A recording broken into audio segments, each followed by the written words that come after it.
আসসালামু আলাইকুম আনারবাগ ভালো আছেন না হয় ভালো আছি সবসময় তো মুগুর ডাল দিয়ে মুড়ি ঘন্টা খান আর যাই কিছু মুগের ডাল দিয়ে মুড়ি ঘন্টা পাকাই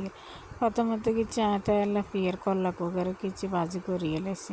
ভাজি করে কিছু এবার হানি কুদলে বুটের ডাইলগুলো সুন্দর মতো দুই হাল্লিগের মাঝে দিয়ে দিছি দিয়ে দেখছি বুটের ডাইলগুলোর কালার কি সুন্দর আছে আর বুটের ডাইলগুলো যে লবণ করে দিছি হলদের গুঁড়া দুগা দিছি মির্চের গুঁড়া দুগা দিছি দিই এখানে কিছু আবার চুলের উপর বইয়ে দিছি বইয়ে দিবার আর কিছু মশলা গুঁড়া দুগা দিছি দেখছি করলাগুলো কি সুন্দর একেবারে লাল লাল করে ভাজি করে গেলেছে আনারও লাল লাল করে মাছ ভাজি করে গেলেন দিয়ে আর চুলের উপর বইয়ে দিছি আর লেগে আর বইয়ে দিবার আর রন কুদ্দুর আনি দিছি দিয়ে গেলে ভালো মতো উতরে যেন বুড়ো ডালিগুলো একটু জোশ হয়েছে তাই করলাগুলো দিয়ে দিছি